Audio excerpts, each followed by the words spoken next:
जाएंगे प्रदीप जी, पहले आप बधाई दे दो उनको इसके बच्चे।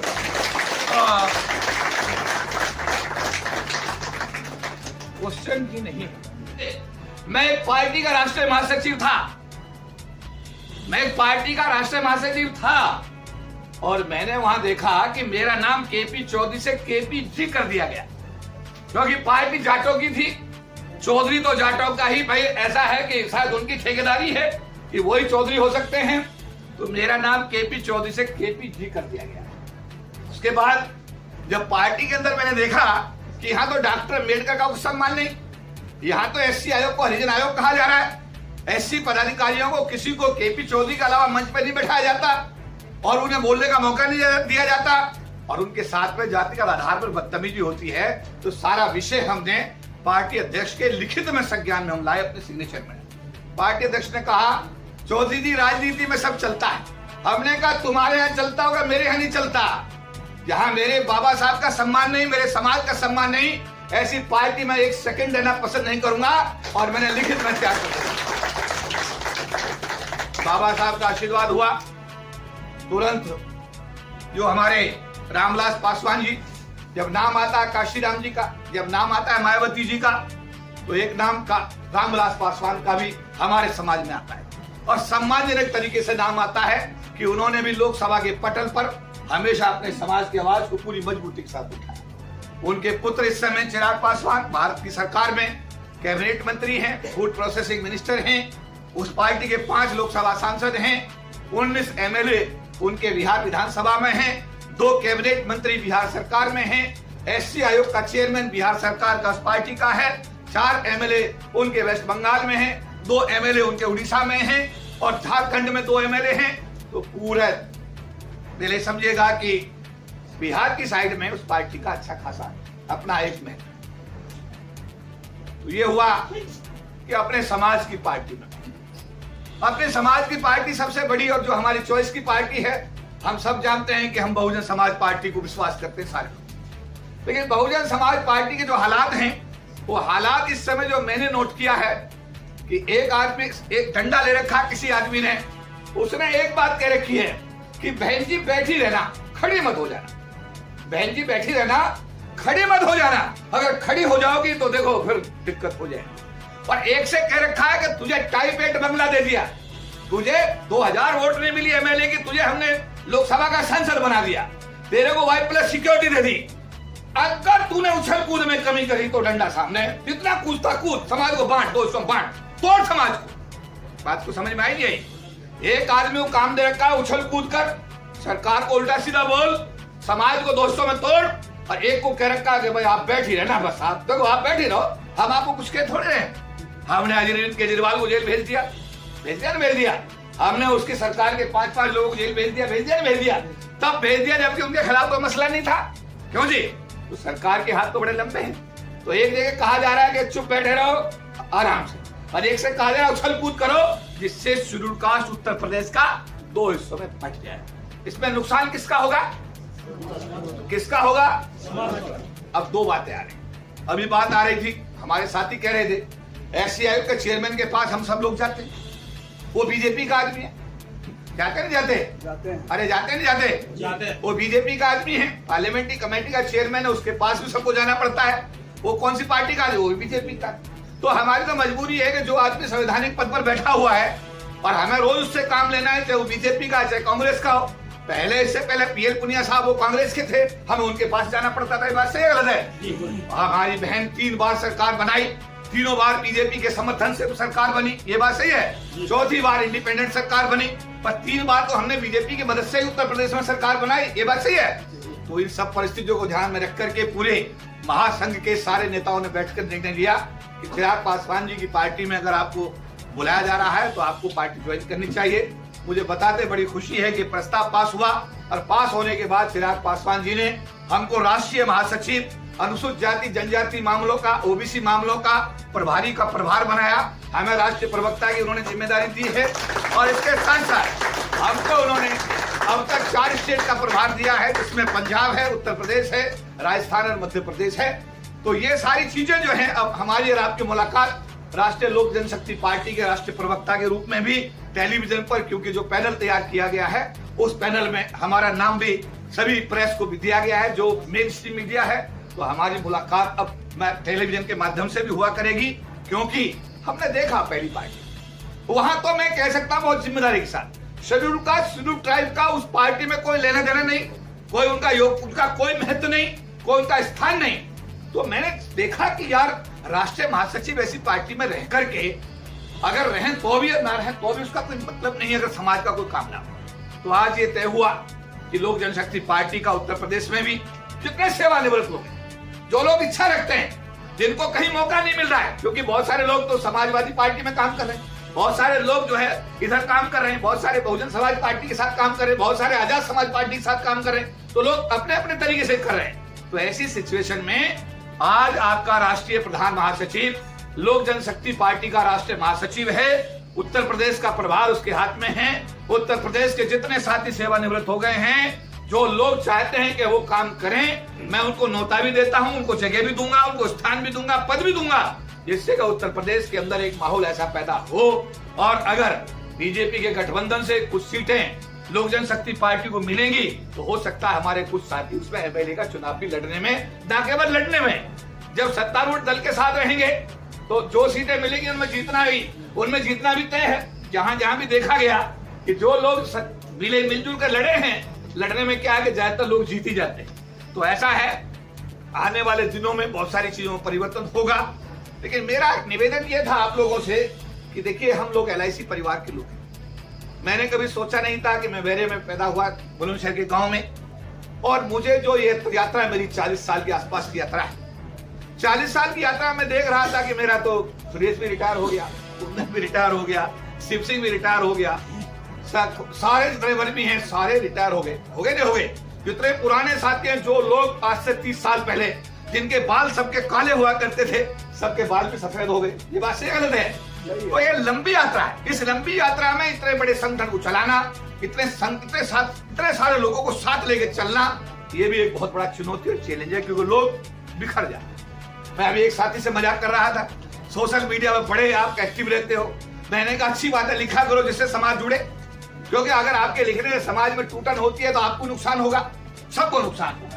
तो मैं तो इशारा कर सकता हूँ, हंस के इशारा करता हूँ, पहले डांटता था, अब हंस के इशारा। राजनीति में आने के बाद थोड़ा सीखा, परिवर्तन हुआ, तो बात तो कहनी है, लेकिन वो हंसते हंसते कह देनी है कि भाई साहब जरा देख लीजिएगा, अगर इसमें सुधार हो जाए तो ज्यादा अच्छा है। अब आई बात बाबा साहब के घर बनने की। बाबा साहब का घर बनाने के लिए हम कल भी कृत संकल्प थे, आज भी कृत संकल्प हैं और कल भी कृत संकल्प होंगे। हमने बताया कि हमने उत्तर प्रदेश शासन में, उत्तर प्रदेश सरकार को पिछले दिनों सेक्टर 20 जो हमारा यमुना एक्सप्रेस वे है, वहां पर अभी जो जगह निकली थी, हमने उसमें अप्लाई किया था। अप्लाई करने में वो जगह 1150 मीटर थी। जो हमने कौशाम्बी में वो मकान लिया, प्लॉट लिया था, वो 500 गज का था, 418 मीटर का था। लेकिन टेक्निकल कारण ये रहे कि हमारे लोग 1.5 करोड़ रुपए की बेईमानी कर गए। उसमें एक इंदौर के सेक्रेटरी को हमने जेल भेज दिया, हमने अभी चंडीगढ़ का जो सेक्रेटरी था उसे जेल भेज दिया, उसके बाद में अभी एक और गांधीनगर का सेक्रेटरी जेल जाने वाला है। तो जिन लोगों ने संगठन का पैसा खाया था उनको हमने जेल भेज दिया, और वो अब अपनी नौकरी से सस्पेंड भी हो गए, और उनका जो मामला था आप समझ सकते हैं जेल जाने के बाद उनका क्या हाल होता है।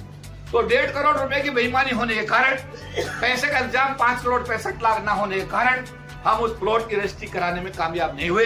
लेकिन इतना जरूर है कि हम अपने संगठन के पैसे को बचाने में निश्चित रूप से कामयाब हो गए।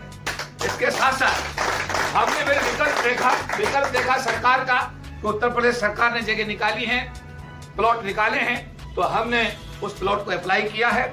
उसमें 14.5 लाख के आसपास उसमें जमा हो गया है, और उम्मीद यह है कि हम उसमें क्वालिफाई कर गए हैं, और उम्मीद यह है कि जो इंटरव्यू होगा तो इंटरव्यू में बाबा साहब अम्बेडकर आशीर्वाद देंगे, और वो 11,250 जो मीटर की जगह है, जो सेक्टर 20 यमुना एक्सप्रेस वे पर है, जो आपके फिल्म सिटी के बिल्कुल बराबर में है, कॉर्नर का वो प्लॉट है। तो हमें उम्मीद है कि इंटरव्यू होने पर हमें वो जगह मिलेगी, और उस जगह की कीमत भी कोई ज्यादा नहीं है, करीब 1.5 करोड़ 1 करोड़ 60 लाख के आसपास की जगह। वो 500 मीटर की जो जगह थी उसका कॉस्ट थी 5 करोड़ 65 लाख।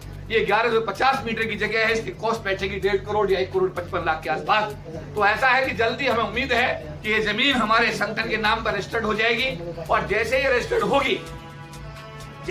होगी तो पूरे देश में आपको पेपर दिए जाएंगे, और जब आपको पेपर मिले तो मेरा निवेदन है उस समय पर आप लोग एक जरूर सहयोग करें, एक सहयोग जरूर करें। जिन लोगों ने इस विषय में नेगेटिविटी फैलाई समाज में, जिन लोगों ने संगठन को, समाज को बदनाम करने की जो है ना कोशिश की है, आप अपने सोशल मीडिया पे अपने उस प्लॉट की रजिस्ट्री के कागज को पूरे देश में सर्कुलेट करें, जिससे कि वो लोग शर्मिंदा हो जिन्होंने काम किया है कि उन्होंने क्या किया कि संगठन को बदनाम किया और अपने आप को कमजोर करने का काम किया।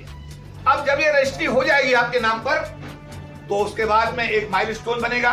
1150 मीटर जगह मेरा ख्याल है जस्ट डबल के आसपास हो गई, बल्कि 2.5 गुनी हो गई जगह। और उसके बाद में कॉर्नर का प्लॉट है, उसके सामने ग्रीन बेल्ट है, उसके आगे नहर है, उसके आगे फिर ग्रीन बेल्ट है, उसके बाद बहुत बड़ा, मतलब ये समझो बहुत सुंदर जगह है। और हमारी कोशिश है कि ये जगह बाबा साहब अम्बेडकर के आशीर्वाद से हमारे संगठन को मिलेगी और उसमें हम बाबा साहब का भवन बना के समाज को डेडिकेट करेंगे। साथियों, आईएएस बनते लोग, आईपीएस बनते, एमपीज बनते, मिनिस्टर्स बनते, लेकिन क्योंकि अपने दम पर नहीं बनते।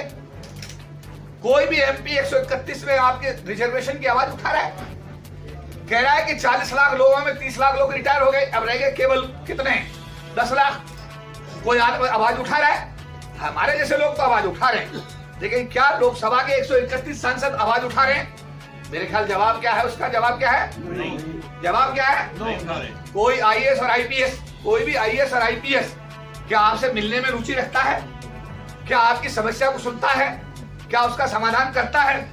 और दूसरा सुनिए, जो LIC के अंदर जो जेडएम और एसटीएम काम कर रहे हैं, वो भी आपके साथ में बराबर दूरी बनाकर रखते हैं, वो भी आपके साथ में, उनका कोई प्रेम और स्नेह मुझे नजर नहीं आता। मेरी बात से कितने सहमत, हाथ उठा के बताइए। उनका भी कोई प्रेम स्नेह नहीं है। वो जनरल के काम ज्यादा करते हैं, शेड्यूल कास्ट का काम नहीं करते। वो शेड्यूल कास्ट को कहते हैं मेरा क्या बिगाड़ लेंगे, वो ऐसे जेडएम और एसटीएम देखेंगे मेरा क्या बिगाड़ लेंगे, चौधरी साहब मैं भी शेड्यूल कास्ट, मेरा क्या बिगाड़ लेंगे। आज एक कानून हमने छांटा है, शेड्यूल्ड कास्ट का आदमी अगर शेड्यूल्ड कास्ट के खिलाफ काम करेगा, उस पर भी एट्रोसिटी एक्ट लग करके जेल जाने का प्रावधान संविधान में बाबा साहब लिख कर गए हैं। ये जानकारी मैं आपको दे रहा हूं। और ऐसा कोई शेड्यूल्ड कास्ट का अधिकारी बदतमीजी करेगा, उसको भी मैं विनय साहा, एसटीएम जबलपुर, उसने एक HR तरवरे एबीएम सेल्स की सीआर में लिखा, he should not be promoted in coming 6 and 7 years as he threat to go to हरिजन थाना, as he belongs to SC category and he threat to go to हरिजन थाना। उस समय CR दिखाने का provision नहीं था। फिर आरटीआई आई, आरटीआई के माध्यम से सीआर निकलवाई 4-5 साल बाद, और उसके बाद जब सीआर निकलवाई तब तक विनय साहब प्रमोशन लेकर के पटना जोन का जोनल मैनेजर बन गया। उसकी एफआईआर मैंने कराई। एफआईआर कराने के बाद पटना की जबलपुर की पुलिस पटना उसे पकड़ने गई, वो वहां से भाग गया, 3 महीने तक गायब रहा। तब जो वहां का चेयरमैन LIC का TS विजन था, उसका फोन मेरे पास आया, बोला कि चौधरी साहब एक जेडएम अरेस्ट होगा, क्या संदेश जाएगा। HR तरवरे की सीआर मैंने ठीक कर दी है, उसका मैं प्रमोशन कर रहा हूँ एज ए स्पेशल केस, मैंने उसका ऑर्डर कर दिए हैं, कृपया करके आप जो है इस एफआईआर को वापस करिए। HR तरवरे की सीआर मिड टर्म में ठीक हुई, मिड टर्म में HR तरवरे का प्रमोशन हुआ, वो ब्रांच मैनेजर बना, और उसके बाद में हमारे बिना कहे, जब तक हमने उसे आदेश नहीं दिया, उससे पहले तरवरे ने उसकी एफआईआर वापस कर दी। मैंने क्या समझा आपको, सावधानी हटी और दुर्घटना घटी। उसका प्रमोशन, उसकी सीआर ठीक हुई, चेयरमैन ने अपनी पावर एक्सरसाइज करके मिड टर्म में उसको ब्रांच मैनेजर बनाया, उसकी समस्या हल हुई, और उसने हमसे बिना पूछे ही, जबकि चेयरमैन हमसे खुशामद कर रहा था कि भाई साहब, चौधरी साहब यार ये जेडएम जेल जाएगा, अरेस्ट हो जाएगा, बहुत दिक्कत आएगी, आप प्लीज कम से कम यार इसको मैनेज करिए, मैं ये 2 काम आपके कर देता हूँ। और उसके काम हुए और बंदा गया और जाकर के चुपचाप अपनी एफआईआर को लिख करके दिया। तुम्हारे अंदर भी ऐसे बहुत सारे बैठे होंगे, यहाँ जो बैठे हैं इनमें बहुत सारे ऐसे होंगे, और मैं कह सकता हूँ क्योंकि मैं इस समाज में पैदा हुआ हूँ, मैं इसी समाज में पैदा हुआ हूँ। अरे मैं भी तो शेड्यूल कास्ट ही हूँ, मेरा नाम तो चौधरी लिखा गया, बात अलग है, बट हूँ तो शेड्यूल कास्ट, और 24 कैरेट का प्योर शेड्यूल कास्ट माना जाता। तो आपको मैं भी जानता हूँ, आप मुझे भी जानते हो। यहाँ जितने बैठे हैं उनमें ज्यादातर ऐसे ही है, वो लिख के दे देंगे जैसे मेरा काम हुआ, मुझे इस बात से कोई मतलब नहीं है। उन्हें इस बात का आभास नहीं हुआ कि अगर ये मामला आयोग में नहीं उठाया जाता, आयोग अगर जबलपुर पुलिस को डायरेक्शन नहीं देता और एफआईआर दर्ज अगर नहीं होती, तो क्या HR तरवरे की सीआर ठीक होती, क्या उसका प्रमोशन होता? लेकिन ऐसा है कि उसने अपना काम निकाला और सुलपैया यार किसके दम लगा और किसके। और यहाँ जो लोग बैठे हुए हैं अपनी समीक्षा करना, आप में कितने लोग इस टाइप के हैं? सुलपैया यार किसके, सुलपैया यार किसके, दम लगाया और किसके। ये मैं कहावतें इसलिए सुनाता हूँ कि थोड़ा लोगों को याद रहती हैं और ज्यादा चोट भी नहीं करती है। तो सीधे अगर किसी का नाम ले दो, सीधा नाम ले दो तो थोड़ा दिक्कत होती है ना किसी को, तो इसलिए इनडायरेक्टली बोलना पड़ता है, क्योंकि आपको जोड़ के भी रखना है, आपको साथ भी लेके चलना है, आपका साथ लेना भी है देना भी है। अगर आप बिदक जाएंगे तो आप भी भाग जाएंगे तो फिर और दिक्कत खड़ी हो जाएगी समाज के साथ। कोई यहाँ इस सभा में कोई ब्राह्मण तो नहीं होगा, इस सभा में इतने लोग बैठे हैं, सैकड़ों लोग बैठे हैं, इसमें एक भी ब्राह्मण नहीं होगा, एक भी जाट नहीं होगा, एक त्यागी नहीं होगा, जनरल कैटेगरी एक आदमी नहीं होगा। जितनी भी सभा है इसमें जितने भी लोग होंगे सारे हमारे समाज के SC ST और बाबा साहब के अनुयायी यहाँ बैठे हुए। ये बात सही गलत है? अब इनमें जो कमी है उनको ठीक करना है, इनको कमी को ठीक करना है। अगर आप ऐसा है कि इनको भी भगा दोगे तो फिर मूवमेंट कैसे चलाओ, ये भी समस्या है इस मिशन की सबसे बड़ी प्रॉब्लम। अगर आप अपने ZM नहीं बनाते तो मुसीबत, और बनाओ तो मुसीबत, SDM नहीं बनाते तो मुसीबत, बनाओ तो मुसीबत। ये बात सही गलत है? अपना चीज नाम बनाओ तो मुसीबत, और बनाओ तो मुसीबत। हमसे बहुत सारे लोग हमसे लड़ता रहता सुरेश, आपने मैंने PR हटवा दो इसको। अब मैं कहता हटा दे, अब RMPR शुरू कास्ट, ZM भी शुरू कास्ट, अब मेरी बात समझे, MD पर्सनल भी शुरू कास्ट, और तीनों आदमी शुरू कास्ट के थे पिछले दिनों में। यानी कि जो MD पर्सनल था सतपाल वो भी रहे, समझने बात है, वो भी SC ST, ZM जो है नेगी वो भी SC ST, RMPR जो है ममता बीना वो भी SC ST। अब मैंने कहा यार ये लेडी परेशान कर रही है, रिटायरमेंट है एक तरफ कर दो। उन्होंने कहा अरे भाई साहब आप कैसे नेता हो यार चौधरी साहब, आप बताओ बेचारी गरीब बेचारी इस लेडी को आप परेशान कर रहे हो यार काम है। अब ये सुरेश की समझ में नहीं आ रही बात। अजय अब मैं क्या कहूँ से, मैंने कहा यार भाई ये जनरल वाली होती तो हट जाती, ये शुरुआत से इसलिए नहीं हट पा रही। ये बात सही है गलत है? लेकिन उसने भी जो सहयोग करना चाहिए था उस लेडी ने सहयोग नहीं किया। जब वो एटा में थी, AO थी, जब उसके साथ जायजती हो रही थी तो वो दिल्ली भी आई सुरेश को लेकर के, और उसके एटा में हमने मदद की। उसके बाद में उसके साथ न्याय हुआ और फिर वो कंफर्टेबल जोन में आ गई, प्रमोशन पे DM बन गई, DM PNIR भी बन गई, और बन करके वो संगठन के एक हमारे जाबाज साथी सुरेश को और हमारे बाबा को परेशान करती रही। चलो अब तो रिटायर हो गई, अब तो उसका कोई जिक्र करना ठीक नहीं। लेकिन मैं उसकी बात नहीं कर रहा, मैं सामान्यतः 40 साल के अपने सार्वजनिक जीवन में मैंने जो अनुभव प्राप्त किया मैं उनकी बात कर रहा हूं। एक मीना अगर IPS होगा, अगर मीना को IPS होगा, अगर मीना को IAS होगा और उसका चपरासी मीना उसके पास मिलने जाता है तो भाई साहब वो उसको बैठाएगा, उसको पानी पिलाएगा, चाय पिलाएगा, खाना खिलाएगा, उसका काम करेगा। कोई मीना बैठा है इस समय? कोई है? अरे कोई मीना है इस समय? नहीं। किसी भी मीना IAS के पास चले जाओ, किसी भी मीना के पास चले जाओ मिनिस्टर के यहाँ, वो अपने लोगों को बैठाता है, पानी पिलाता है, चाय पिलाता है, उसका काम करता है। क्या शेड्यूल कास्ट के लोग ये काम करते हैं? करते हैं? अरे करते बोलो, कुछ तो बोलो यार, कुछ तो बोलो। कुछ करते हैं सर। कितने %? 0.5% हो, 4-5% तो करते हैं। 4-5% नहीं करते। मैं कहता हूँ ये 0.5 का डाटा जो बताया ना ये भी ज्यादा मेरे हिसाब से। 0.5 बोल रहे हो ना, 0.5% भी अगर कर रहे हैं तो बहुत बड़ी बात है, समझे? उनके अंदर जो चीज होती है, 2 चीज का सावधानी बरतते हो, वो 2 चीज की सावधानी बहुत बरतते हैं। उनकी सावधानी बताओ क्या क्या होती है? उनकी सावधानी ये है कि शेड्यूल कास्ट की अगर आदमी से मिल लिए तो मेरा ऊपर का अधिकारी क्या सोचेगा, नीचे का क्या सोचेगा। समझो बात का, मेरे ऊपर जो बैठा है यार इस तरह SC ST के लोगों को बैठाता रहता है, क्या बात है, और नीचे वाला कहेगा मैंने किया यार, इसलिए क्या करता है अपने लोगों से दूरी बना लेता। बात समझ में आई नहीं आई? कलेक्टर की पोजीशन भी बिल्कुल सेम ही है। अगर कलेक्टर की लगा हुआ है तो वो शर्मा जी से घिरा होगा, त्यागी से घिरा होगा, और मंत्रियों की हालत तो ये कि उनके स्टाफ में 100% लोग ब्राह्मण और RSS के लोग लगे हुए हैं। उनके स्टाफ में एक भी शेड्यूल कास्ट नहीं है। किसी भी मिनिस्टर के शेड्यूल कास्ट मिनिस्टर के स्टाफ में एक भी आदमी SC ST का उसके स्टाफ में नहीं है, एक भी नहीं। बात समझ में नहीं आई?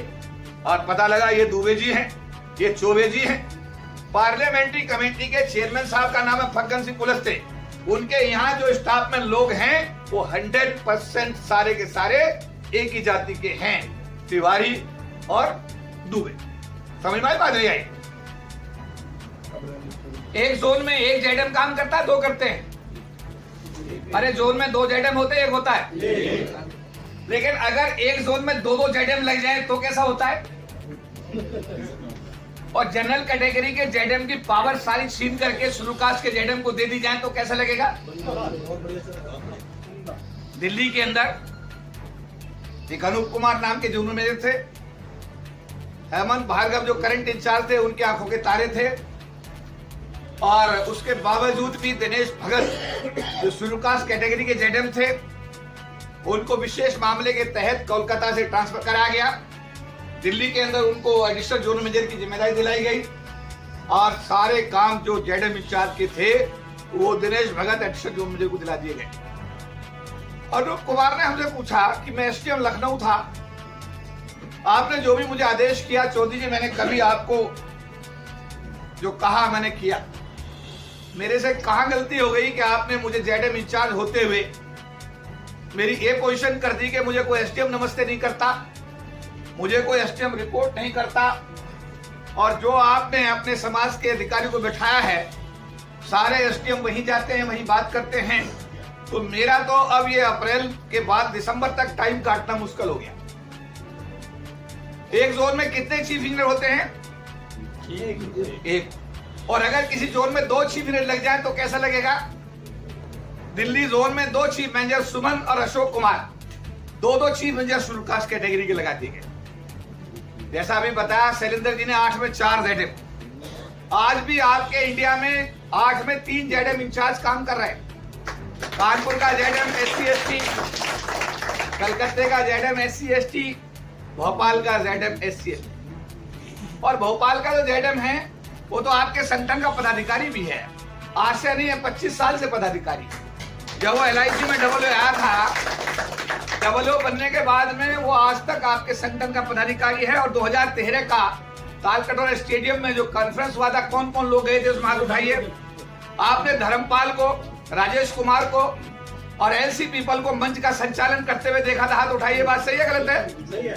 अरे सही है, सही है। सब लोग सभी LC पीपल साहब दिल्ली 1 के एसडीएम इंचार्ज लगे, जबकि वेणुगोपाल MD ने कहा कि मैं जो संदीप कुमार हैं उनको मिनिस्ट्री ने कहा है DO1 का एसडीएम लगाने की। मैंने कहा उस मिनिस्ट्री के अधिकारी का मुझे बता दिया नाम, मैं उससे बात कर लेता हूं। 1.5 घंटे की चर्चा के बाद तय हुआ कि संदीप कुमार DO3 के एसडीएम लगेंगे और LC पीपल साहब दिल्ली DO1 के एसडीएम लगेंगे, जो कि भारत का एक प्रेस्टीजियस डिवीजन माना जाता है। अब सवाल यह है कि संगठन अपना काम तो करता है, लेकिन ये अधिकारी पद पर आने के बाद ये क्या करते हैं? ये सवाल आप सब मुझसे पूछते हैं। इनमें एक भी आदमी समाज के लिए ईमानदार नहीं है, सब बदमाश और बेईमान है, सारे के सारे।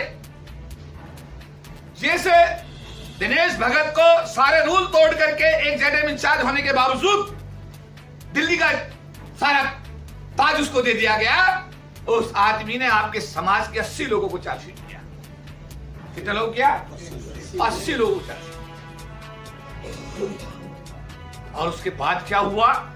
संगठन की ताकत देखिए कि 80 लोगों को जो लेटर दिया गया, उन 80 लोगों ने उस लेटर का जो जवाब दिया उसमें लिखा कि ये एट्रोसिटी है, इस लेटर को तत्काल प्रभाव से वापस कर दे वरना आपके खिलाफ एट्रोसिटी एक्ट में मुकदमा दर्ज किया जाए।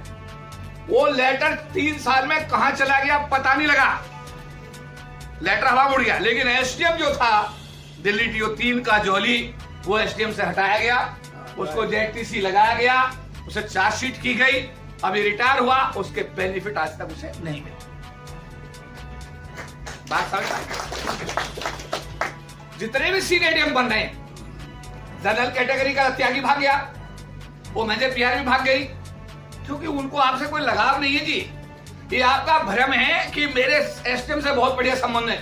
दुनिया का वो सबसे बड़ा बेवकूफ आदमी मानता हूं जो ये मानता, ये कहता है कि मेरे एसडीएम साहब से तो मेरे घरेलू सब। अबे नालायक, कभी SC/ST के जनरल के संबंध हो ही नहीं सकते। तो सवाल इस बात का है कि एसडीएम की सेक्रेटरीट में, शेड्यूल कास्ट एसडीएम और जेडीएम की सेक्रेटरीट में, आपसे पूछता हूं स्टाफ जो देखता है सारा काम कौन? जनरल कैटेगरी का होता है 100% या SC/ST होते हैं उसमें? 100% जनरल कैटेगरी के लोग होते हैं। अरे बोलो भाई, बताओ। तुम्हें गेस्ट हाउस रिजेक्ट होता है, तुम्हारा नहीं होता? 100% रिजेक्ट होता है यार, क्या बात है? होता है। अरे बोलो, ईमानदारी की बात करो ना। होता है? पता नहीं होता? करने वाला कौन होता है? जेडएम नहीं होता, एसडीएम नहीं होता, वो जो सारा पीए बैठा है वो सारा रिजेक्ट। बात को समझ में आई नहीं आई? फिर एक चिट्ठी जाती है, कहाँ फोन जाता है सुकार राम जी से, अरे वो ऐसे ऐसे भाई साहब गोवा जा रहे हैं, वो समझे बात, बच्चे बच्चे हैं थोड़े साथ में, क्या देखिए। थोड़ी देर बाद गोवा का एसडीएम कंफर्मेशन भेज देता है, क्या कि आपका गेस्ट हाउस बुक कर दिया गया है, और ऑर्डर ही मांगता है। कई बार तो वीवीआई पे बुक हो जाता है झटके में, जो सेंटर का डंडा जब जाता है तो भाई ऐसा है, कौन, अरे अरे भाई ऐसे ऐसे, अरे भैया ठीक है कर दिया। एक इंस्पेक्शन के अधिकारी थे, इंस्पेक्शन करने के लिए गए, हमारे वो सेक्रेटरी फाइनेंस है इससे, वो बोले कि यार ये आदमी साला कल भी नहीं था, कल भी गायब था, ये आज भी गायब है, कौन है आदमी? कहते सर इसके बारे में प्लीज आप प्लीज इसके बारे में सवाल ना करें। उसने कहा सवाल क्यों ना करें, क्या बात है, ये आदमी कल भी सीट पर नहीं बैठा हुआ था, आज भी आया था और फिर भाग गया। कह रहे सर इसके बारे में आप प्लीज, सॉरी सर, कह रहे यार बताओ कौन है यार, इसकी क्या क्वालिटी है? कहते सर ये चौधरी जी का आदमी है, इसलिए हमें सब कुछ नहीं कह सकते। बहुत सारे लोग यहाँ बैठे हुए चौधरी जी के नाम का दुरुपयोग भी करते हैं। बात समझ में आई नहीं? दुरुपयोग जानते हो? तुम्हारा जो एमएम है, तुम्हारा जो एसटीएम है, एक जो एसटीएम है या जो जेडएम है, वो डायरेक्ट सारी चीजों को हैंडल नहीं करता, उसके पीए पीएस के थ्रू बहुत सारी चीजें हैंडल होती। तो जब आपका गेस्ट हाउस रिजेक्ट होके आता है, उस समय ईमानदार से बताना आपको दुख होता खुशी होती है, बताइए मुझे। एक सीनियर ब्रांच मैनेजर थे, वो बोले कि साहब इस एबीएम सेल्स ने मुझे बड़ा दुखी कर रखा, परेशान कर रखा है। एसटीएम ने बोला एमएम से इसे लेटर दो, तुरंत लेटर, अभी लेटर दो। अब वो सीनियर एबीएम ने बता दिया, एमएम बोला कि सर एक आपको मुझे नहीं, कोई रिक्वेस्ट नहीं, आप इसे लेटर दीजिए। और सीनियर एबीएम ने कम से कम गुस्से में 4, 5, 6 बार बोला कि लेटर इशू करो। एमएम बोला सर वो तो हम कर देते हैं जैसा आप कह रहे हो, लेकिन एक आपसे मुझे सबमिशन करना था। कह रहे हाँ बोलो। कह रहे सर ये एबीएम से चौधरी जी, अरे नहीं लेटर मत, लेटर नहीं भाई, समझा बातचीत कर समझा। ये मैं आपको हंसाने के लिए कर रही हूँ, इसे तुम रियलाइज नहीं करते, जिसे तुम लोग रियलाइज नहीं करते, ये सबसे बड़ा दर्द है। ये नौकरी डॉक्टर अम्बेडकर नहीं होता तो नौकरी नहीं मिलती। पाकिस्तान में कोई शुरुआत का आदमी आईएएस नहीं है, श्रीलंका में कोई शुरुआत आईएएस नहीं है, नेपाल में कोई शुरुआत आईपीएस नहीं है। क्यों? वहां रिजर्वेशन लागू नहीं हुआ, क्योंकि वहां डॉक्टर अम्बेडकर पैदा नहीं हुआ। बात को समझ में आई? अरे सही है, तुमको 22.5% का रिजर्वेशन एक वो आदमी देकर गया जो लंदन स्कूल ऑफ इकोनॉमिक्स में पढ़ करके प्रोफेसर नहीं बना, चाहता था वो प्रोफेसर बन जाता। मैं गलत तो नहीं कह रहा? जो न्यूयॉर्क में गया और वहां पर पढ़ा और पढ़ करके वहां से वापस इंडिया आ गया, और हमारे जैसे तुम्हारे जैसे गरीबों के लिए उसने काम किया। ये बात से गलत? अरे ईमानदारी की बात है। अगर वो नहीं लिखता लोकसभा में 25% का रिजर्वेशन, तो क्या 131 सांसद बनते? राज्यसभा में नहीं लिख पाया, क्या कोई राज्यसभा में एमपी बनता है क्या आपका? 250 के हाउस में 25% के हिसाब से 62 आपके एमपी बनने थे राज्यसभा में, क्या बने आज तक? अरे बोलो भाई, 25% में 25% लोकसभा में बनते हैं या 25% बनते हैं? 25 नहीं बनते। एमएलए जब चुने जाते हैं तो 25% एमएलए चुने जा रहे, 24% नहीं चुने जा रहे। वो लिख गया था बंदा, क्या कर गया था? लिख गया था हमारे लिए आपके लिए काम, तो उसे घर में आईएएस नहीं बना कोई, उसे घर में कोई आईपीएस नहीं बना क्या? उसे घर में कोई एमएलए बना ना, उसके घर में कोई मिनिस्टर बना ना।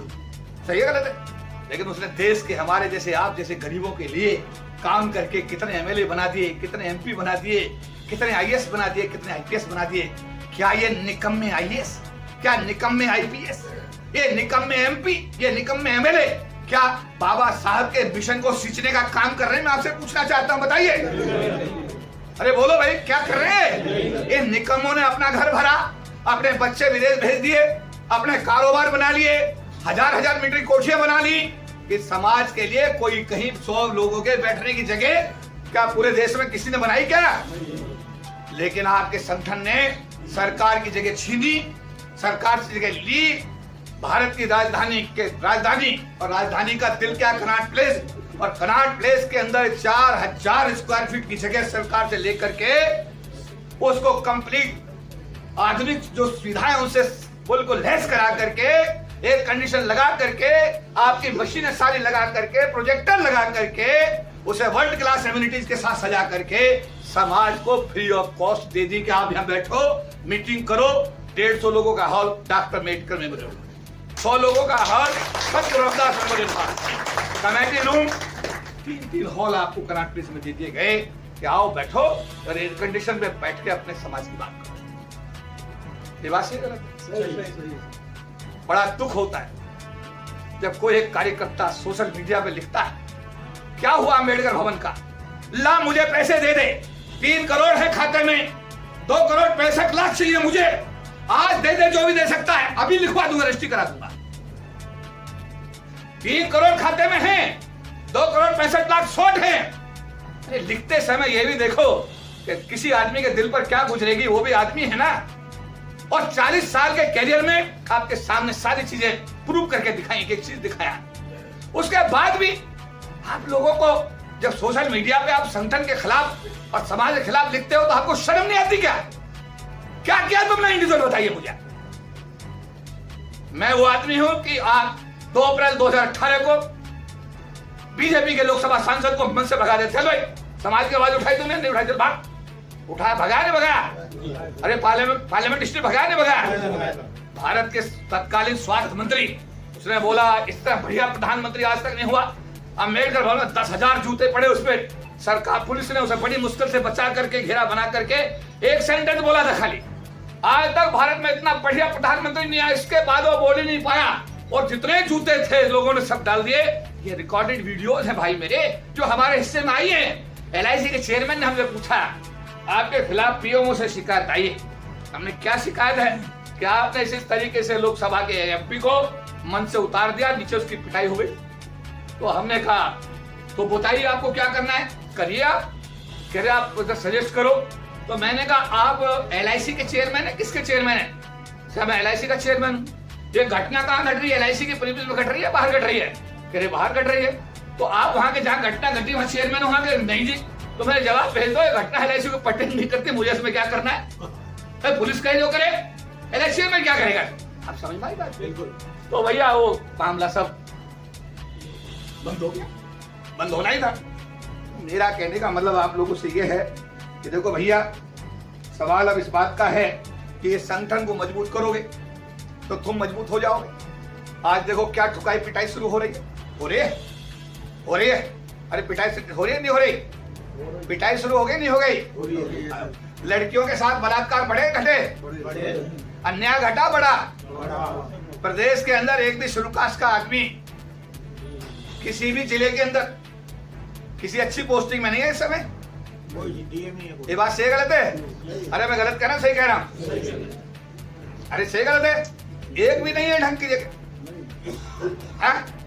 जहां देखो एक ही जाति है।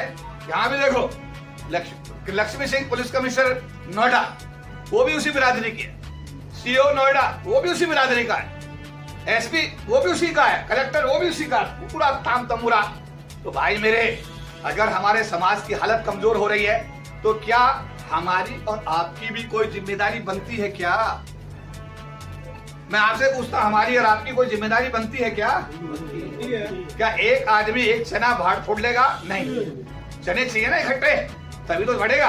अगर 1 और 1 मिलते हैं तो 11 हो जाते हैं, फिर 111 बन जाते हैं, और 1 से 1 माइनस होता है तो 0 हो जाता है। तो 0 होने में जब 10 आदमी दफ्तर में बैठ के चाय पीते हैं तो पंडित जी शर्मा जी पूछते हैं, अरे यार सुरेश क्या बात है, आज क्या बात है भाई, आज क्या बात है? पूछता नहीं पूछता। अगर गांव में 10 आदमी एक साथ बैठ जाए आपके, तो गांव में जो प्रधान जी होंगे उनकी दिक्कत हो जाती है, भाई आज क्या बात हुई, भाई क्या कोई विशेष बात है भाई? तो यानी आपके इकट्ठा होने में उनको दिक्कत होती है और आपको इकट्ठा होने में आपकी सदगति होती है।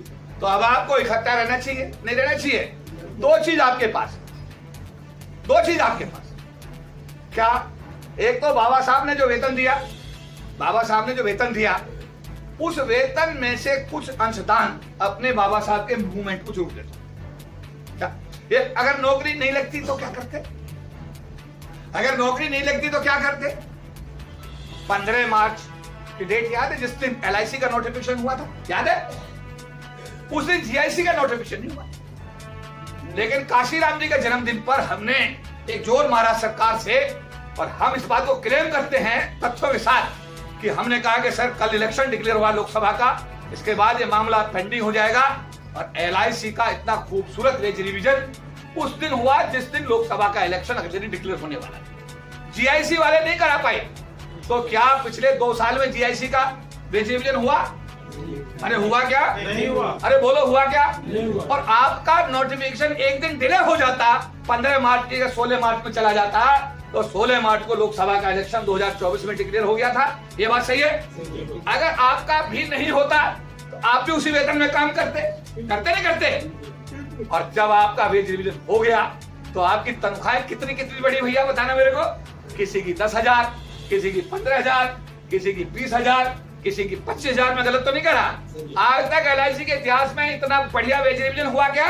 नहीं हुआ। अरे हुआ क्या? अगर 25,000 रुपया आपने 1 महीने के बढ़े हुए अपने बाबा साहब के मिशन के लिए दे देंगे आप, तो आप गरीब हो जाएंगे क्या? अरे गरीब हो जाओगे क्या? बोलो भाई, गरीब हो जाओगे? देना चाहिए? अरे देना चाहिए? हाथ उठा के बताओ कितने सहमत देना चाहिए? सारे। अब नीचे आ जाओ, हाथ उठा के बताओ कितने देंगे? सारे देंगे। ये दिख ले। अरे यार देखिए, मुझे आज तक ये नहीं पता, कोई आदमी मुझे ये नहीं बोल सकता किसी ने मेरे को 25 पैसे भी दिए। वर्ल्ड का कोई आदमी आज तक ये नहीं कह सकता मैंने KP चौधरी को 25 पैसे दिए। अगर यहाँ कोई बैठा हो तो खड़ा हो जाए। जिसने दिए संतन को दिए। किसको दिए? संतन का सिस्टम है। यहाँ पर सुरेश जी लेंगे तो खाते में जाएगा, खाते में सुरेश जी 25 लाख भेज दें। ये बात सही है, ताली बजाओ इस बात के लिए। सुरेश जी को मैं कहता हूँ यार देख लो यार, थोड़ा देख लो। तो कह रहे भाई साहब कितना करना है? कह रहे 20 कर दें क्या? देख लो यार, अगर तो थोड़ा और बढ़ जाए तो देख लो। भाई साहब 24 भेज दे, 25 भेज दे। तो मैंने सही बताऊं, मैं पूरे कंट्री में 113 सेक्रेटरी हैं, इतना सशक्त, इतना मजबूत सेक्रेटरी जो हमारा सुरेश है, ऐसा आदमी देखिए। और बाबा ने इनके साथ आकर के जो इन्हें 1 और 11 किया है, तो इन दोनों के लिए जोरदार ताली बजा। दोनों एक दूसरे के पूरक। तो एक तो हम आर्थिक सहयोग अपनी सुविधा के हिसाब से दें, देना चाहिए। चंदा मासिक चंदा 600 रुपया पर ईयर होता है। कितने लोगों ने जमा कर दिया अब तक? सबका आ गया। देखो भैया ऐसा है, रिटायर्ड लोग भी मेंबर हैं, मैं भी मेंबर हूं, मेरा भी चंदा आता है, मेरा भी चंदा जमा होता है। हमारे यहाँ संगठन में लिखा हुआ है, संविधान में, एनी LIC एम्प्लॉय और ex LIC employee, if he or she deposited monthly subscription, he will be the member of the association and he will enjoy all the privilege of the association। ये संविधान की language है। तो मैं इसीलिए general secretary हूं क्योंकि मैं मेंबर हूं, और मैं मेंबर तब हूं जब मैं 600 रुपया चंदा दे रहा हूं। ये बात सही है। तो जो रिटायर्ड लोग हैं वो भी संगठन के अभिन्न अंग हैं। देखो आज कितना सुंदर लग रहा था जब यहाँ इतने सारे लोग आए, जब उनका सम्मान हो रहा था। यार ये सम्मान पैसे से नहीं मिलता मेरे भाई, ये बात सही है गलत है? ये समाज का सम्मान पैसे से नहीं मिलता, ये बहुत बड़ी बात है। मुझे जो आप मालाएं पहनाते हैं, मेरी बात सुन लो, मुझसे तो बड़ी जेलस है लोगों को। एवं PMO तक में डिस्कस हुआ है, क्योंकि ये मालाएं एयरपोर्ट की सब सिस्टम में जाती हैं। जो सिस्टम, जो हमारी एक्टिविटी होती है, जब हम एयरपोर्ट पे जय भीम बोलते हैं तो जय भीम से दिक्कत है इस देश में, है दिक्कत नहीं है? तो वो जय भीम की सारी वीडियो जो है सरकार के पास जाती हैं कि कौन आदमी है हर एयरपोर्ट पे जय भीम हो रही है। अरे कोई तो आदमी होगा। तो हमारी स्कूटी हुई, फिर ये हो, ये मालाएं बहुत पहनता है, बड़ी मालाएं। तो ये माला, मेरी कमीज खराब हो गई, ये मैडम बैठी है हमारी, ये बोलेंगी तो कोई कमीज खराब हो गई, लगे एक माला का मतलब एक कमीज। और कई बार तो ऐसा होता है, इसमें क्या नाम है, इसमें कई बार इसमें गिंडारे होती है, वो गिंडारे अंदर घुस जाती है, वो काट लेती है। सुने मेरी बात, मानते नहीं मानते बात? कई बार ऐसा होता है साउथ में मालाएं पानी में भरी रहती हैं, वो सारा अंदर तक गीला कर देती है।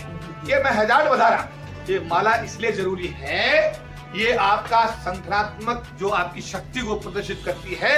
तभी चौधरी साहब के कहने से जेडम लगता है, तभी जो है चौधरी साहब के कहने से एसडीएम लगता है। बात समझ में आई? एक क्या हुआ, आर्थिक सहयोग जरूर देना है। दूसरा, जब भी कोई समाज की मीटिंग, समाज की सभा समाज की होनी चाहिए। कोई लीड कर रहा है छोड़ दो, कौन लीड कर रहा है उसके चक्कर मत पड़ो, वहां खड़े हो जाओ जाके।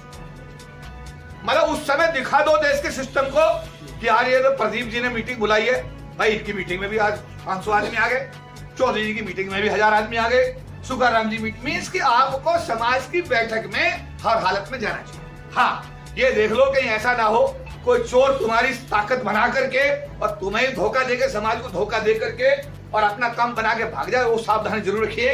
लेकिन जहां मूवमेंट की बात हो रही है, जहां समाज की बात हो रही है, जहां संगठन की बात हो रही है, इकाई के रूप में वहां जरूर खड़े। अरे हाथ उठाकर बताओ ठीक है। और सबसे बड़ी बात यह है कि सरकार के साथ अगर लोगों के काम होने चाहिए तो उसके लिए सरकार में भागीदारी होनी चाहिए।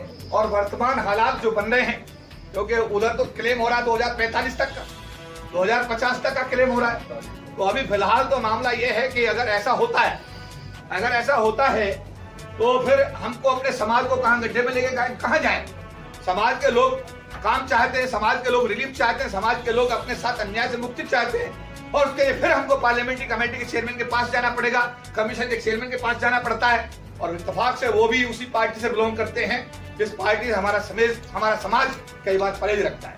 तो थोड़ा सा हमने इसमें मध्यम मार्ग निकाला है कि हम अपने समाज की पार्टी में गए हैं और उसके लिए महासंघ से हमारा लिखित में अप्रूवल हुआ है, और उसके बाद में अब हम पूरे देश में इस कार्यक्रम को फैलाने की कोशिश करेंगे। और ऐसा है उत्तर प्रदेश में विशेष रूप से जो भी साथी हमारे काम करने के इच्छुक हैं उन सबको संगठन में सम्मानजनक जगह दी जाएगी, और इसमें पूरे उत्तर प्रदेश, मध्य प्रदेश, राजस्थान और अपने पंजाब में इसका विस्तार किया जाएगा।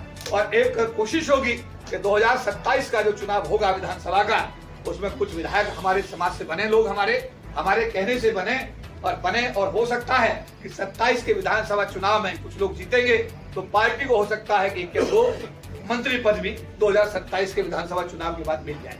और जब वो मंत्री बन जाएगा आदमी, तो अब आपके काम आएगा, आप उसके दरवाजे पे जाके बोल तो सकते हो, भाई एक काम कर हमारे, कह सकते हो नहीं कह सकते?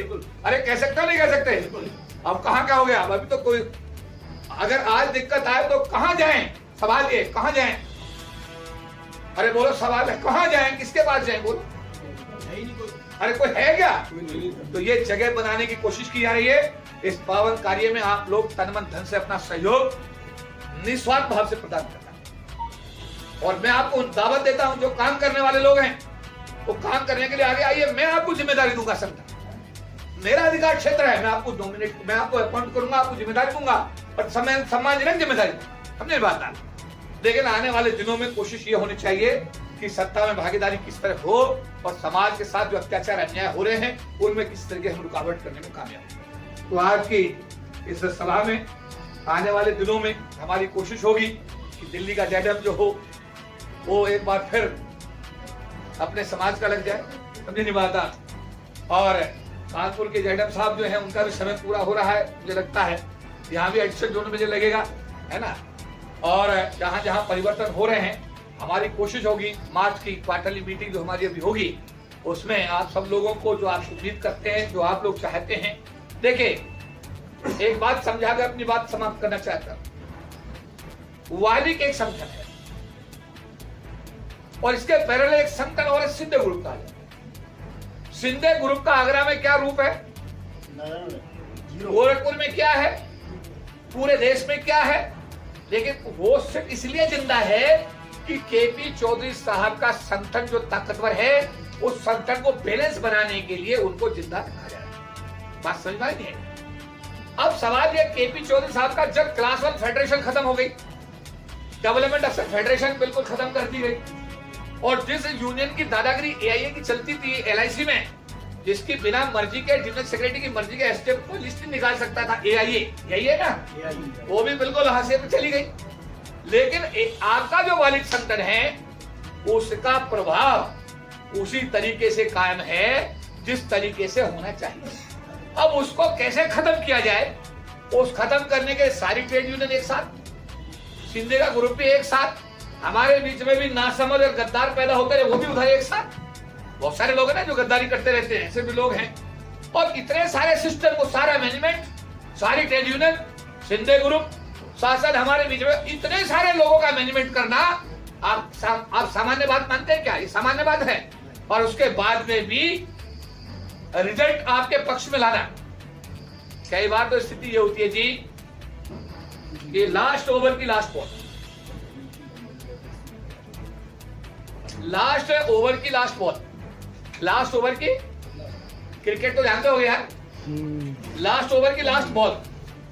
अब जो बैट्समैन है उसके सामने प्रॉब्लम क्या है कि अगर वो चौका मारता है तो हार जाता है, अगर वो चौका मारता है तो भी हार रहा है, अगर वो छक्का मारता है वो जीतता है। बात समझ में आई? कुछ नहीं है। अब लास्ट बॉल है, बॉल लास्ट है, एक बॉल भी नहीं है उसके पास। अब उसके पास ऑप्शन ही नहीं है कि वो छक्का, अगर छक्का मारेगा तो जीतेगा, अरे टीम जीत जाएगी, चौका भी लगता है तो भी हार जाता है। तो ये संगठन ऐसी परिस्थिति में काम करता है। तो बात समझ में आई नहीं कि लास्ट ओवर की लास्ट बॉल पर संगठन को छक्का मारना ही पड़ेगा, तभी जेडएम इंचार्ज लगेंगे, तभी एसटीएम इंचार्ज लगेंगे, तभी एमएम लगेंगे, तभी चीफ मिनिस्टर लगेंगे, तभी आपकी कन्वेंट पोस्टिंग होगी, तभी आपकी जो आपको विजिलेंस का केस है तब वो खत्म होगा। अब छक्का मारने की चुनौती अगर संगठन के पास में है तो भाई मेरे, आपके हिस्से में भी कुछ ना कुछ तो चुनौती आती होगी, नहीं आती क्या? कुछ तो आपके हिस्से में भी आनी चाहिए, नहीं आनी चाहिए? अरे आनी चाहिए, नहीं आनी चाहिए? आपके हिस्से में दो चुनौतियां हैं। जब सुरेश जी बुलाए, बिना इस किंतु परंतु के आपको आना है, संगठन की ताकत मजबूत करनी है। और जब सुरेश जी आपको कहेंगे भाई अब आपको आर्थिक सहयोग करना है, तो बिना इस किंतु परंतु के आपको सुरेश जी को आर्थिक सहयोग करना है। हाथ उठा के बताओ, इसके लिए तैयार है आगरा मंडल? सारे तैयार है? पूरी तरह तैयार है। तो मैं क्वार्टरली मीटिंग बंद थी, अभी आपकी क्वार्टरली मीटिंग शुरू हुई है। सेंट्रल ऑफिस की जोन की ट्रेनिंग सेशन शुरू हो गए हैं, ये विधिवत रूप से जारी रहेंगे। आपको, मैं क्वार्टरली मीटिंग में नहीं जाता, लेकिन मेरी टीम जाती है। मैं नहीं जाता, मेरी टीम जाती है, लेकिन नहीं जाता। जैसे आज शैलेंद्र जी दोनों सेक्रेटरी हैं, राकेश चंद्रा जी कार्यकारी क्षेत्र सचिव के काम कर रहे हैं, बट शैलेंद्र जी का होना संगठन के जरूरी है नहीं? बताइए, है नहीं है? सुखारी राम कितने दिन पहले रिटायर हो गए, क्या सुखारी राम संगठन की आवश्यकता है नहीं है? अरे बोलो भाई, है नहीं है? तो मेरा कहने का मतलब यह है कि क्या आगरा में बाबा और सुरेश संगठन की आवश्यकता है नहीं? मैं आपसे पूछना चाहता हूँ, हाथ उठा के बताओ।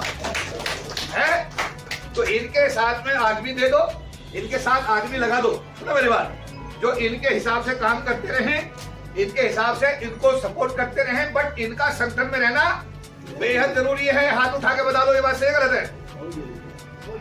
क्या हुआ? आया, बैठा दो, मीटिंग करवा दो।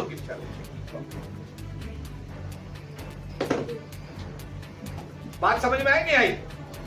अरे सही है गलत है? बिल्कुल सही है। मेरा इसी आप लोगों से आगरा मंडल पे मुझे बड़ा गर्व रहता है। मैं कुंदन सिंह जी पर और सुरेश पर बड़ा गर्व करता हूं, आप सब पे बड़ा गर्व करता हूं। जब भी केंद्रीय कमेटी को आवश्यकता पड़ी है, आप लोगों ने संख्या बल में समाज को और अपने संगठन को ताकत दी है। अगर LIC का कार्यक्रम विज्ञान भवन का हो रहा है तो उसमें भी आपकी बस भर के आती है, पूरा ताकत आपकी दिखाई देती है। और जब आपसे आर्थिक सहयोग मांगा जाता है तो आप पूरी ताकत से, इतना मैं उम्मीद करता हूं उससे ज्यादा आपका आर्थिक सहयोग सेंट्रल कमेटी को प्राप्त होता है। इसको जारी रखिए, संगठन आपका है। जनरल सेक्रेटरी मैं नाम का हूं, आपका भाई। आज एक पार्टी का राष्ट्रीय महासचिव भी हूं। कल हो सकता है बाबा साहब के आशीर्वाद से भारत सरकार में पहुंच जाऊं, पता नहीं लगता समय का। सही है गलत है? मैं जो कुछ भी हूं आपके द्वारा हूं, आपके लिए हूं, और आप ही मतलब आपका अपना भाई हूं। मेरे से 24 घंटे में 6 घंटे छोड़ दीजिएगा, 12 बजे से 6 बजे तक, रात के 12 बजे तक कभी बात करिए, आपका बात सुनी जाएगी। सुबह 6 बजे के बाद कभी बात करिए, आपकी बात सुनी जाएगी। पहले तो जनरल सेक्रेटरी प्रेसिडेंट हैं, जोनल सेक्रेटरी जोनल प्रेसिडेंट हैं। और अगर आपको यहाँ निराशा लगती है तो आप मुझे डायरेक्ट बात कर सकते हैं, आपकी बात को सुना जाएगा, उसका समाधान कराया। ये संगठन की जिम्मेदारी में आता है, आपको कोई एहसान नहीं है। तो आप अपने आप को राष्ट्रीय प्रधान महासचिव मानिए, और जो भी जिम्मेदारी मुझे बाबा साहब ने दी है, जैसे global alliance for caste free world का इंटरनेशनल वाइस चेयरमैन बनाया गया हूं टोरंटो कनाडा का। बाबा साहब का जो सत्ता सेंटर है उसका चीफ स्पोक्स पर्सन बनाया गया हूं। इस फेडरेशन का 30 साल से करीब चीफ जनरल सेक्रेटरी हूं। आपके संगठन का भी मैं चीफ जनरल सेक्रेटरी, राष्ट्रीय प्रधान महासचिव हूं पिछले 2007 से लगातार। ये बात सही गलत है? और अब पहले राष्ट्रीय लोकल पार्टी का राष्ट्रीय महासचिव था, अब लोक जनशक्ति पार्टी का राष्ट्रीय महासचिव हूँ। ये भी बाबा साहब का आशीर्वाद है। ये बात सही गलत है? तो ये जो जिम्मेदारियां मुझे मिली हैं, मैं निश्चित रूप से इसमें बाबा साहब के लिए नतमस्तक हूँ और अपने समाज का हृदय से आभार धन्यवाद व्यक्त करता हूँ कि आप लोगों ने अगर सहयोग ना दिया होता, आप लोगों ने अगर जब भी मैंने आपको याद किया आप अपना सहयोग प्रदान नहीं करते, तो शायद इस मुकाम को हासिल करना संभव नहीं था। तो इसलिए कल अगर मैं भारत सरकार में जाता हूँ, कोई जिम्मेदारी लेता हूँ, ये जिम्मेदारी मुझे बाबा साहब देते हैं, तो मेरा कमिटमेंट कल भी अपना समाज था, आज भी मेरा समाज है और कल भी मेरी प्राथमिकता मेरा समाज ही रहेगा। कारण ये है कि मेरे को देखिए, आपने कुछ चीजें रीड करते होंगे, दारू पीना, मांस खाना, औरतबाजी करना, बहुत सारी चीजें हैं जो आदमी करते नहीं करते। तो मेरे साथ में क्या है कि पूरे विश्व में सब लोग जानते हैं, पीली दाल से 2 रोटी खाता है। कई लोग पूछते हैं मैडम से, आपके क्या राज है दिन का इतना फिट होने का? फिट होने का राज है, बता दे। कथनी और करनी में फर्क बिल्कुल मत करना। कथनी और करनी में फर्क मत करना, जो है वही कहना। और अगर आप ऐसा करेंगे कि कथनी और करनी में फर्क नहीं करेंगे, हमेशा स्वस्थ रहेंगे और मस्त रहेंगे। मैं तो चौधरी चरण सिंह के कोटेशन आपको बता रहा हूं। चौधरी चरण सिंह एक बार जब मुख्यमंत्री बने उत्तर प्रदेश के, तो उन्होंने कहा, एक जाट आया, कहां से? बागपत। उसका लड़का सब इंस्पेक्टर पुलिस में पास हुआ, इंटरव्यू था, वहां जाकर के मिल रहा था चीफ मिनिस्टर सबसे। तो चरण सिंह जी ने बोला, हाँ बोल भाई, कि थारे बागपत से आया। कह रहे किया काम है भाई? कह रहे थारा छोड़ा थानेदारी के इम्तिहान पास हो गया। क्या तारे जाटों पैसे ज्यादा हो रहे हैं? अगर तू 15 पैसे का पोस्ट कार्ड भेज देता तो थानेदार तो मैं इसे तब भी बना देता, क्योंकि तेरा बच्चा नहीं मेरा बच्चा है। तो मेरे पिताजी ने कहा, बेटे अगर कभी मौका मिले तो अपने समाज के लोगों को इस भाव से काम करना पड़ेगा। तो मैंने सोचा कि 15 पैसे का खर्चा भी क्यों करा जाए। अगर शिव सिंह इधर से फोन करता है, शिव सिंह को होल्ड पे लो, सामने वाले जेडन को लाइन पे लो, सामने वाले एसटीएम को लाइन। अगर सुरेश ये बात से गलत है? जब आप लाइन पे होते हैं तो आपके एसटीएम लाइन पे आता है और आपके मतलब की बात आपके साथ साथ हो जाती है, तो आपका तो 15 पैसे का खर्चा बच जाता है। बात से गलत है? अरे मैं गलत कह रहा हूं, सही कह रहा हूं? तो मैंने ऐसा है कि मैं यही बताता हूँ कि मेरे से अगर सीखना है तो सीखो कि जो कथनी है वही करो, जो करना है वो कथनी में होना चाहिए, दोनों फर्क नहीं होना चाहिए। ब्लड प्रेशर नहीं होगा, स्वास्थ्य खराब नहीं होगा, और मैं कहता हूँ बहुत बढ़िया जिंदगी रहेगी, आनंद रहेगा, जीवन में सेटिस्फेक्शन रहेगा। ये आध्यात्मिक बात सिखाने की कोशिश कर रहा हूँ।